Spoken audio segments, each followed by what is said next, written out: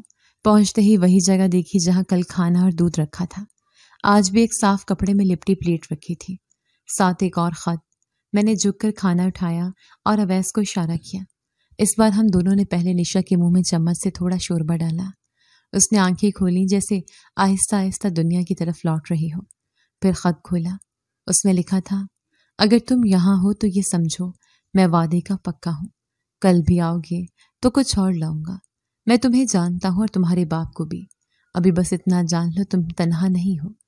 میں حیران تھا، اسے میرے باپ کے بارے میں کیسے علم تھا؟ کیا وہ کبھی ہماری زندگی کا حصہ رہا ہے؟ بھیا کھانا گرم ہے، اویس نے کہا۔ ہاں کھا لو، تمہیں طاقت کی ضرورت ہے۔ ہم نے وہیں قبر کے قریب زمین پر بیٹھ کر کھانا کھایا۔ شوربہ آلو اور گوشت کا تھا، روٹی نرم تھی۔ میں نے بہت دنوں بعد پیٹ بھر کر کھایا، لیکن کھانے سے زیادہ سکون اس بات میں تھا کہ کوئی کہیں بیٹھا ہمارے لیے سوچ رہا تھا۔ رات کچھ اور گزر چکی تھی۔ جب قبر کے پیچھے سے ہلکی سی آہٹ سنائی دی، میں فوراً کھڑا ہو گیا۔ ہاتھ میں لوہے کا ٹکڑا تھا جو میں ساتھ لایا تھا احتیاطاً۔ ایک آواز آئی، ڈرو مت، میں تمہارا ہوں۔ میں پیچھے مڑا مگر اندھیرے میں چہرہ صاف نہیں دکھائی دیا۔ ایک شخص چادر میں لپٹا سر جھکائے کھڑا تھا۔ کون ہو تم؟ میں نے پوچھا۔ جس کا رشتہ تمہارے خون سے ہے۔ ابھی مت پوچھو، وقت آنے پر سب بتاؤں گا، بس مجھ پر یقین رکھو۔ کیوں یقین کرے؟ تمہاری ماں کا واسطہ دے کر کہہ رہا ہوں، وہ میری اپنی تھی اور اس کے بچے میرے ہیں۔ میں خاموش ہو گیا۔ وہ شخص چند قدم پیچھے ہٹا، پھر بولا، میں ہر رات کچھ نہ کچھ لاؤں گا، یہاں آنا بند نہ کرنا۔ اگلے لمحے وہ غائب ہو چکا تھا، جیسے وہ ہوا میں تحلیل ہو گیا ہو۔ میں نے قبر پر ہاتھ رکھا اور دل سے اماں کو مخاطب کیا، اماں تم نے ہماری پکار کسی نہ کسی طرح سن لی ہے۔ میں ہر رات یہاں آؤں گا، بس نشا کو ٹھیک کر دو۔ پھر واپس گھر لوٹے۔ فریحہ اپنے کمرے میں تھی۔ اسے کوئی پرواہ نہیں تھی کہ ہم کہاں گئے، کیا کھایا کیا نہیں، لیکن اس دن میرے قدموں میں وہ لرزش نہیں تھی جو پہلے ہوتی تھی۔ میرے دل میں امید کی ایک نئی چنگاری روشن ہو چکی تھی۔ اگلی صبح نشا نے اپنی آنکھیں پوری کھولی۔ وہ کمزور تھی لیکن اس کی آنکھوں میں چمک واپس آ گئی تھی۔ میں نے اس کے ماتھے پر ہاتھ رکھا، بخار اتر چکا تھا۔ اویس میرے برابر بیٹھا ہنسا، بھیا لگتا ہے اماں نے سچ میں ہمیں سن لیا ہے۔ میں نے ہاں میں سر ہلایا اور اسے سینے سے لگا لیا۔ دن اسی طرح گزرا۔ فریحہ نے حسب معمول ہمیں نظر انداز کیا۔ ابا گھر آئے اور سیدھے اپنے کمرے میں چلے گئے۔ میں جانتا تھا جیسے ہم تینوں ان کی نظر میں کوئی اہمیت نہیں رکھتے۔ شام ہونے سے پہلے ہی میں نے ایک تھیلی میں کمبل، پانی کی بوتل اور کچھ پرانے کپڑے رکھے۔ اویس نے خاموشی سے نشا کو تیار کیا۔ ہم نے چپکے سے گھر سے نکلنے کی عادت ڈال لی تھی۔ اب اس میں چھپنے کا احساس نہیں ہوتا تھا، بلکہ تحفظ کا ہوتا تھا۔ راستے میں اویس نے پوچھا، بھیا آج بھی وہ آدمی آئے گا؟ پتہ نہیں، لیکن جانا تو ہے۔ ماں کی قبر پر جانا اب صرف دعا نہیں، زندگی بن گیا ہے۔ قبرستان آج کچھ زیادہ خاموش لگ رہا تھا۔ ہوائیں ہلکی ہلکی چل رہی تھیں۔ اماں کی قبر کے قریب پہنچے تو وہی جگہ پھر سے سجی ہوئی تھی، صاف کپڑے میں لپٹی پلیٹ اور ساتھ دودھ کا گلاس۔ میں نے پہلے نشا کو گود میں لیا، چادر بچھا کر اسے قبر کے برابر لٹایا۔ اویس نے کھانا نکالا اور تھوڑا تھوڑا سب کو بانٹ دیا۔ نشا نے شوربے کا چمچ اپنے ہاتھ سے لیا۔ یہ پہلا موقع تھا جب وہ خود کھانے کی کوشش کر رہی تھی۔ ہم نے خاموشی سے کھانا کھایا۔ میں آنکھیں بند کر کے قبر پر ہاتھ رکھ کر بیٹھا تھا۔ اویس نشا کے ساتھ کھیلنے لگا۔ اسی لمحے مجھے قدموں کی چاپ سنائی دی۔ میں فوراً اٹھا، دل تیزی سے دھڑکنے لگا۔ ایک بار پھر وہی چادر میں لپٹی شخصیت ہمارے قریب آ گئی۔ اس بار میں تیار تھا۔ آج تمہیں رکنا ہوگا، بتانا ہوگا تم کون ہو، کیوں کر رہے ہو یہ سب۔ وہ رکا، ہاتھ میں کھانے کا ایک اور تھیلا تھا۔ پھر آہستہ سے وہ میرے قریب آیا اور بولا، آج تمہارے سوال کا جواب ہے میرے پاس۔ اس نے چادر کا نقاب آہستہ آہستہ ہٹایا۔ اندھیرے میں بھی میں اس چہرے کو پہچان گیا۔ خالہ؟ وہ میرے سامنے کھڑی تھیں۔ اماں کے نقش ان کے چہرے پر تھے۔ کچھ لمحے کے لیے میری زبان بند ہو گئی۔ ہاں عمیر، میں تمہاری خالہ ہوں، تمہاری ماں کی سگی بہن۔ اویس نے چونک کر میری طرف دیکھا، پھر خالہ کی طرف۔ نشا نے آہستہ سے سر اٹھایا۔ شاید اسے کچھ سمجھ نہیں آیا، لیکن چہرے پر سکون آ گیا۔ آپ کہاں تھیں؟ اماں نے کبھی ذکر نہیں کیا۔ میں خاموشی سے سننے لگا۔ اویس بھی کان لگا کر بیٹھا تھا۔ میں اور تمہاری ماں دو ہی بہنیں تھیں۔ بہت چھوٹے تھے جب ہمارے والدین کا ایک حادثے میں انتقال ہو گیا۔ ہمیں نانی نے پالا۔ تمہاری ماں بڑی تھی، سمجھدار، وہ ہمیشہ مجھے سنبھالتی تھی جیسے اب تم نشا اور اویس کو سنبھال دی ہو۔ خالہ کی آواز میں نرمی تھی مگر ایک درد بھی۔ پھر ایک دن رشتہ آیا تمہارے ابا کا۔ ہماری نانی نے کہا کہ بڑا خاندان ہے، عزت دار لوگ ہیں، شادی کر دو۔ ماں نے بھی کوئی سوال نہ کیا، نکاح ہو گیا۔ شروع میں سب ٹھیک تھا مگر پھر تمہارے ابا نے آہستہ آہستہ میری موجودگی کو مسئلہ بنانا شروع کر دیا۔ خالہ نے ایک لمحے کو روک کر سانس لی جیسے ماضی کا بوجھ اب بھی دل پر ہو۔ ایک دن جب میں نے تم لوگوں سے ملنے آئی تب تم صرف 2 سال کے تھے۔ تمہاری ماں کے چہرے پر ہنسی تھی مگر تمہارے باپ کی نظروں میں شک۔ اس نے مجھے تمہاری ماں کے سامنے بدنام کرنے کی کوشش کی، کہا میں اس پر بری نظر رکھتی ہوں۔ میں نے چونک کر خالہ کو دیکھا، انہوں نے نظریں نیچے رکھی۔ آپی نے خاموشی اختیار کی مگر دل میں میرے لیے فاصلہ ڈال دیا۔ اور پھر مجھے نانی نے ایک بڑی عمر کے شخص کے ساتھ بیاہ دیا، میری مرضی کے بغیر۔ خالہ نے چادر سے آنکھیں پونچھی اور بولی، میں چلی گئی۔ کچھ مہینے بعد وہ شخص فوت ہو گیا۔ تنہا تھی، بے سہارا۔ پھر میری ملاقات ایک شخص سے ہوئی جس نے مجھ سے دوسرا نکاح کیا اور میں اس کے ساتھ بیرون شہر چلی گئی۔ اویس نے دھیمی آواز میں پوچھا، پھر آپ نے اماں سے رابطہ کیوں نہیں کیا؟ کیونکہ خود کو قصوروار سمجھتی رہی، یہ سوچتی رہی کہ اگر آپی نے مجھے چھوڑ دیا تو شاید میں واقعی غلط ہوں، لیکن دل اندر سے جانتا تھا میں بے گناہ تھی۔ خالہ نے میرا ہاتھ پکڑا، پھر ایک دن واپس آئی۔ آپی سے ملنے کی شدید خواہش تھی، لیکن جب آئی تب پتہ چلا کہ وہ تو جا چکی ہے۔ تمہاری اماں اب اس دنیا میں نہیں رہی۔ میں نے نگاہ قبر کی طرف دوڑائی۔ اماں جیسے آج بھی سنتی ہوں۔ محلے کی ایک عورت نے بتایا کہ تم لوگ بہت مشکل میں ہو، تمہارے باپ نے دوسری شادی کر لی ہے اور ستیلی ماں بچوں کو کھانا نہیں دیتی۔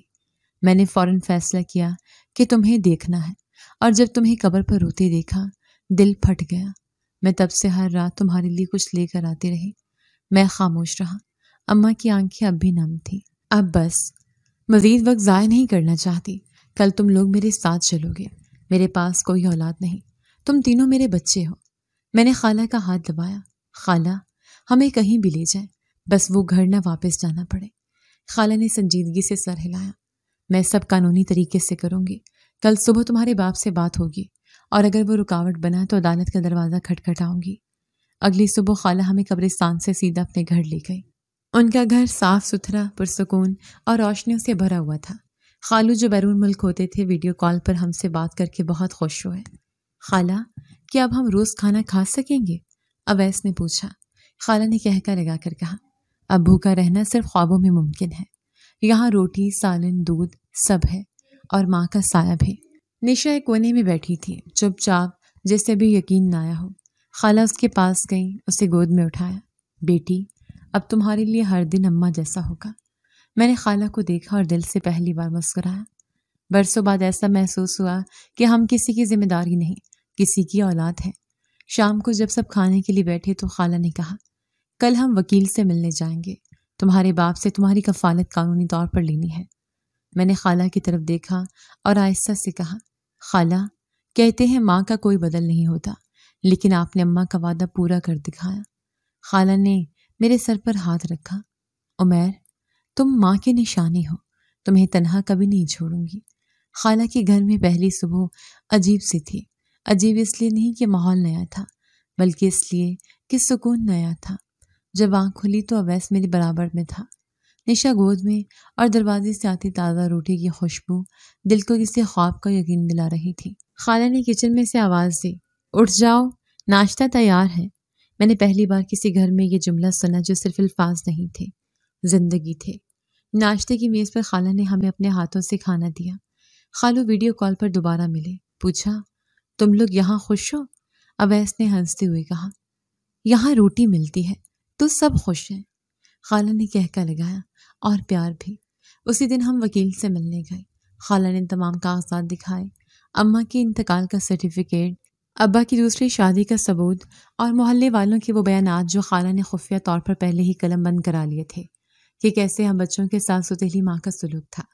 وکیل نے کہا، یہ کیس مضبوط ہے، آپ بچوں کی قانونی کفالت حاصل کر سکتی ہیں، بس عدالت میں پیشی کے دن تیار رہیں۔ پیشی 3 دن بعد تھی۔ ان 3 دنوں میں ہم خالہ کے ساتھ مکمل طور پر جڑ چکے تھے۔ وہ ہمیں وقت دیتی تھیں، بس پڑھاتی تھیں اور رات کو سونے سے پہلے اماں کے قصے سناتی تھیں۔ اویس نے ایک دن کہا، خالہ آپ اماں جیسی لگتی ہیں۔ خالہ نے اس کا ماتھا چوما۔ یہی تمہاری ماں کا خواب تھا کہ اگر وہ نہ رہے تو تم تنہا نہ رہو۔ عدالت والے دن ہم تینوں خالہ کے ساتھ عدالت پہنچے۔ وہاں ابا بھی تھے، فریحہ ان کے ساتھ تھی۔ میں نے کئی دنوں بعد ابا کو دیکھا، لیکن چہرے پر اجنبیت تھی، اپنائیت نہیں۔ جج کے سامنے خالہ نے پوری بات رکھی۔ ان کا لہجہ پر اعتماد، آواز میں مضبوطی تھی۔ انہوں نے کہا، میں ان بچوں کی خالہ ہوں، ان کی ماں کی سگی بہن۔ ان کے باپ نے ان پر توجہ نہیں دی، سوتیلی ماں نے انہیں بھوکا رکھا۔ اگر میں نہ پہنچتی تو ایک بچی شاید زندہ نہ رہتی۔ جج نے اماں سے سوال کیا، آپ نے بچوں کے کھانے پینے، تعلیم اور حفاظت کا کیا انتظام کیا تھا؟ ابا نے نظریں جھکا کر کہا، میں کام میں مصروف ہوتا تھا، بیوی سے کہتا تھا دیکھ بھال کرے۔ جج نے مزید پوچھا، کیا آپ جانتے ہیں کہ بچوں کی حالت کس حد تک خراب تھی؟ ابا خاموش رہے۔ فریحہ نے کوئی جواب نہ دیا۔ عدالت نے تمام ثبوت دیکھ کر فیصلہ سنایا۔ ان بچوں کی کفالت ان کی خالہ کو دی جاتی ہے۔ ان کا قانونی، جسمانی اور تعلیمی حق اب خالہ کے پاس ہوگا۔ والد کو عدالت کی اجازت کے بغیر بچوں سے ملاقات کی اجازت نہیں ہوگی۔ فیصلہ سن کر میری آنکھیں بھر آئیں۔ اویس نے میرے ہاتھ کو زور سے دبایا۔ نشا خالہ کی گود میں سو رہی تھی۔ خالہ نے سر ہلا کر جج کا شکریہ ادا کیا۔ عدالت سے نکلتے وقت ابا نے ایک بار میری طرف دیکھا۔ آنکھوں میں افسوس تھا، لیکن میں پلٹا نہیں۔ میری پشت پر وہ تمام دن تھے جب میں نے دروازے پر کھڑے ہو کر مدد کی امید کی تھی، مگر دروازہ بند ملا تھا۔ خالہ نے گاڑی میں بیٹھتے ہی کہا، آج سے تم میرے بچے ہو اور کوئی تمہیں واپس نہیں لے جا سکتا۔ اویس نے ہنس کر کہا، خالہ کیا ہم اب روز اسکول بھی جائیں گے؟ نہ صرف اسکول بلکہ ٹیوشن بھی، خالہ نے مذاق میں کہا۔ اگلے دن ہم نے نئے یونیفارم لیے، کتابیں، بستے، جوتے، سب کچھ نیا تھا۔ مجھے یاد ہے میں نے دکان پر کھڑے اپنے نئے جوتے دیکھ رہا تھا۔ دل کہہ رہا تھا یہ صرف جوتے نہیں، یہ نئے راستے ہیں۔ خالہ نے ہمیں اسکول میں داخل کرایا۔ وہاں اساتذہ نے پوچھا، ماں باپ کون ہیں؟ خالہ نے کہا، ماں ہوں، اور میں نے پہلی بار خوشی سے اس لفظ کو سنا۔ اسکول سے واپس آ کر جب ہم تینوں نے ہوم ورک کیا تو خالہ نے ہمیں انعام میں چاکلیٹ دی۔ شام کو ہمیں لے جا کر پارک بھی گھمایا۔ جب ہم واپس آ رہے تھے، نشا نے آہستہ سے خالہ سے پوچھا، اماں نہیں خالہ، ہم اب کبھی دوبارہ اس گھر نہیں جائیں گے نا؟ خالہ نے اسے سینے سے لگا کر کہا، نہیں بیٹی، اب تمہارا گھر یہی ہے، تمہاری دنیا، تمہاری جگہ اور تمہارے اپنے۔ میں نے آسمان کی طرف دیکھا اور دل میں اماں سے کہا، اماں تم نے جو وعدہ مجھ سے لیا تھا میں نے وہ نبھایا، اور تم نے جو دعا مانگی تھی اللہ نے وہ سن لی۔ خالہ کے گھر میں گزرنے والے دن جیسے زندگی کا نیا صفحہ لگتے تھے۔ اسکول، ہنسی، وقت پر کھانا، صاف بستر اور ایک ایسا ماحول جہاں ہر بات سنی جاتی تھی۔ خالو کے بیرون ملک مصروفیات کے باوجود ویڈیو کال پر روز بات ہوتی۔ وہ ہمیں دوستوں کی طرح ٹریٹ کرتے، پڑھائی کے بارے میں پوچھتے، ہماری چھوٹی چھوٹی کامیابیوں پر خوش ہوتے۔ سال گزرے، ہم بڑے ہوتے گئے۔ اویس نے سائنسی مضامین کا انتخاب کیا، نشا ادب اور زبان کی طرف گئی، اور میں نے خالو کے بزنس میں دلچسپی لینا شروع کر دی۔ خالو نے گارمنٹس کی کمپنی میں شراکت داری کی ہوئی تھی۔ انہوں نے کہا، عمیر اگر تم واقعی سیکھنا چاہتے ہو تو بزنس کو سمجھنا ہوگا، صرف دیکھنا کافی نہیں۔ میں ان کے ساتھ روز دفتر جانے لگا، رپورٹیں، میٹنگز، مال سپلائی، سب کچھ سیکھا۔ خالو نے ایک دن کہا، بیٹا کام کی بنیاد اعتبار ہے، تم وہ بچہ ہو جو دکھ کے دنوں میں بھی وعدہ نبھاتا رہا۔ اب یہ بزنس تمہارے ہاتھوں میں دیکھ کر مجھے فخر ہوگا۔ جب میں 20 سال کا ہوا تو خالو نے مجھے باقاعدہ اپنا پارٹنر بنا دیا۔ اس دن خالہ نے میری پیشانی چوم کر کہا، ماں کے خواب ایسے ہی سچے ہوتے ہیں۔ اسی سال ایک واقعے نے میرے دل میں کچھ اور کرنے کا ارادہ پیدا کیا۔ ایک شام دفتر سے واپسی پر میں نے ایک بچہ دیکھا جو گلی میں کوڑے دان سے روٹی نکال رہا تھا۔ میں نے گاڑی روک کر پوچھا، کیا کھایا آج کچھ؟ بچے نے جواب دیا، 2 دن سے کچھ نہیں ملا، اماں کہتی ہے صبر سے پیٹ نہیں بھرتا۔ وہ رات نیند نہیں آئی۔ مجھے وہ دن یاد آ گئے جب میں اور اویس نشا کو دودھ پلانے کے لیے قبرستان جاتے تھے۔ میں نے فیصلہ کر لیا، میں ایک ایسا فوڈ سینٹر بناؤں گا جہاں ہر بھوکے کو عزت سے کھانا ملے۔ خالہ اور خالو نے میری بات سنی اور مکمل حمایت کی۔ خالو نے کہا، کاروبار سے جو کماتے ہو اس کا ایک حصہ انسانوں پر خرچ کرو، یہی اصل برکت ہے۔ ہم نے ایک چھوٹی جگہ کرائے پر لی اور ماں کی تھالی کے نام سے سینٹر کا آغاز کیا۔ روزانہ 100 سے زائد لوگوں کو مفت کھانا ملنے لگا۔ بچے، مزدور، بیوائیں سب وہاں آتے۔ ایک دن ایک بوڑھی عورت نے کہا، بیٹا خدا کرے تمہیں تمہاری ماں کی دعا لگے جو اتنا کچھ کر رہے ہو۔ میں مسکرا کر بولا، یہ سب میری ماں ہی کی دعا ہے۔ خالہ ہر روز کھانے کی تیاری دیکھنے آتی۔ نشا اب کالج جا چکی تھی اور اویس انجینئرنگ یونیورسٹی میں داخلہ لے چکا تھا۔ ہم تینوں نے اپنی زندگی کو ایک نئی سطح پر لا کر کھڑا کر دیا تھا۔ پھر ایک دن فون آیا۔ فون پر ایک مرد کی آواز تھی۔ کیا آپ عمیر بات کر رہے ہیں؟ جی بولیے، آپ کے والد محترم کے بارے میں ایک بات کرنی ہے۔ میں تھوڑا چونکا۔ کیا ہوا ہے؟ آپ کی سوتیلی ماں فریحہ انہیں چھوڑ کر جا چکی ہے۔ وہ 2 سال پہلے چلی گئی تھی۔ اب ان کا کچھ پتہ نہیں۔ آپ کے والد اکیلے رہ گئے ہیں۔ میں نے چند لمحے کچھ نہیں کہا، بس خاموش رہا۔ پھر آہستہ سے پوچھا، یہ بات مجھے کیوں بتائی جا رہی ہے؟ کیونکہ وہ بیمار ہے اور ان کا کوئی نہیں۔ وہ اکثر آپ کو یاد کرتے ہیں مگر رابطہ نہیں کر سکے۔ میں نے فون بند کر دیا اور کچھ دیر ساکت بیٹھا رہا۔ اویس اس وقت میرے ساتھ تھا۔ بولا، کیا ہوا؟ میں نے اسے پوری بات بتا دی۔ اویس نے کہا، بھیا آپ جو کریں ہمیں منظور ہے، لیکن فیصلہ آپ کا ہے۔ میں نے سر ہلایا۔ مجھے اماں یاد آ رہی ہیں۔ اگر وہ ہوتی تو کہتی جا کے باپ کو دیکھ، لیکن میں دل سے معاف کر پایا ہوں یا نہیں یہ اب تک طے نہیں ہو سکا۔ خالہ کو بتایا تو وہ چپ ہو گئی۔ پھر بولی، اگر دل کہے تو جا کر ان سے ملو، لیکن دل پر بوجھ نہ لو۔ جو وقت تم نے گزارا ہے وہ سب سے بڑی گواہی ہے۔ میں اگلے دن ان کے گھر گیا۔ وہی پرانا گھر، وہی دروازہ جس پر میں نے کبھی دستک دی تھی، اور کوئی نہیں کھلا تھا۔ اس بار دروازہ کھلا۔ ابا ایک پرانی کرسی پر بیٹھے تھے، چہرے پر جھریاں، نظر کمزور، ہاتھ کانپتے۔ انہوں نے مجھے دیکھا، آنکھوں سے پہچان گئے مگر زبان نہ ہلی۔ ابا، میں عمیر ہوں۔ آنکھوں میں نمی تیر گئی۔ وہ کچھ بول نہ سکے۔ میں ان کے قریب گیا، ہاتھ پکڑا۔ وہ ہاتھ وہی تھا جو بچپن میں میرے سر پر ہوتا تھا، مگر برسوں کی دوری نے اس لمس کو اجنبی بنا دیا تھا۔ میں نے خالہ کی بات یاد کی، دل پر بوجھ نہ رکھو۔ اس دن میں نے ابا کے لیے کھانے کا انتظام کیا، ان کا علاج کروایا، مگر اندر کہیں کوئی خلا تھا جو شاید کبھی نہ بھر پائے۔ ابا کو اپنے ساتھ لانا میرے لیے آسان فیصلہ نہیں تھا، لیکن خالہ نے کہا تھا معافی عظمت کی علامت ہوتی ہے، مگر مجبور کرنے سے نہیں آتی، وقت دے دو۔ میں نے ابا کے لیے گھر میں الگ کمرہ تیار کروایا، ان کے علاج کے لیے اسپیشلسٹ بلایا، دوائیاں باقاعدگی سے دلانے لگا۔ نشا ان کے لیے دلیا بناتی، اویس انہیں دوا دے دیتا۔ میں بس ان کا خیال رکھتا، لیکن بات چیت کم ہی کرتا۔ ایک دن جب کھانے کے بعد سب کمرے میں چلے گئے، ابا نے آہستہ سے مجھے آواز دی، عمیر۔ میں رکا، مڑا اور چپ چاپ ان کی طرف دیکھا۔ بیٹا، میں بہت شرمندہ ہوں۔ میں خاموش رہا۔ تم نے وہ سب برداشت کیا جو میں نے کبھی سوچا بھی نہیں تھا۔ تم چھوٹے تھے اور میں نے تمہیں وقت نہیں دیا۔ میں نے ان کی بات کاٹی۔ ابا، وقت نہیں دیا یہ کمزوری ہوتی، لیکن جو کچھ فریحہ نے کیا اور آپ نے آنکھیں بند رکھی وہ ظلم تھا، اور ظلم معافی سے کم نہیں ہوتا۔ ابا کے چہرے پر خاموشی چھا گئی۔ انہوں نے کچھ نہیں کہا۔ اگلے دن خالہ میرے پاس بیٹھی۔ عمیر، تمہارا حق ہے ناراضی، شکایت، سب، مگر وقت جو گزر گیا ہے اس پر بس سیکھا جا سکتا ہے، بدلہ نہیں لیا جا سکتا۔ میں نے پوچھا، خالہ کیا آپ نے کبھی میری ماں کو معاف کیا تھا؟ خالہ مسکرائیں، نہیں، لیکن میں نے اس کو سمجھا تھا، جب دل کو سمجھ آ جائے معافی خود آ جاتی ہے۔ ان دنوں میں زیادہ تر ماں کی تھالی سینٹر پر وقت گزارتا، نئے اسٹاف کو ٹریننگ دیتا، ہر آنے والے ضرورت مند سے بات کرتا۔ میں ہر چہرے میں وہ بچہ تلاش کرتا جو کبھی میں تھا۔ ایک شام ایک نوجوان لڑکا کھانے کے بعد آیا اور بولا، بھائی آپ کو شکریہ کہنا تھا، آپ کی تھالی میں کھا کر 3 دن سے فٹ پاتھ پر نیند آ رہی ہے۔ میں نے اس کا کندھا تھپ تھپایا۔ بس کسی دن تم بھی کسی اور کا سہارا بن جانا۔ میں روز کسی نہ کسی میں اپنا ماضی دیکھتا اور روز دل کو سمجھاتا کہ یہی میری عبادت ہے۔ ایک دن میں قبرستان گیا، ہاتھ میں کچھ پھول، ساتھ نشا اور اویس۔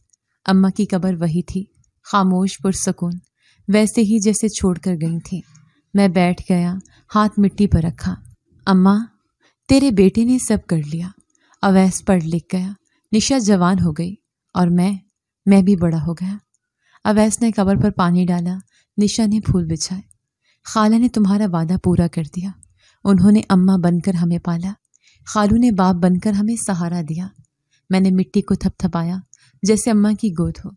ابا بھی ہمارے ساتھ ہیں، کمزور ہیں، تنہا ہیں، لیکن اندر کہیں یہ خلا ہے جسے میں بھر نہیں پایا۔ نشا چپ چاپ کھڑی تھی، اویس دور بیٹھا آسمان کی طرف دیکھ رہا تھا۔ میں نے سب کچھ معاف کر دیا اماں، لیکن دل سے کبھی معافی نہیں ملی۔ اور شاید اسی لیے سکون بھی نہیں ملا۔ میں خاموش ہو گیا۔ سرد ہوا چل رہی تھی، مٹی کی خوشبو میں اماں کی مہک اب بھی باقی تھی۔ کچھ دیر بعد اویس نے آ کر کہا، بھیا چلیں؟ میں نے قبر پر ہاتھ رکھا اور آہستہ سے کہا، ماں تیرے بغیر سب کچھ ہو گیا، بس سکون نہ ملا۔ ہم تینوں وہاں سے واپس آئے، لیکن میں جانتا تھا ہر بار کی طرح یہ واپسی معمولی نہیں تھی۔ یہ ماں سے آخری شکوہ تھا، شاید دل کی آخری شدت بھی۔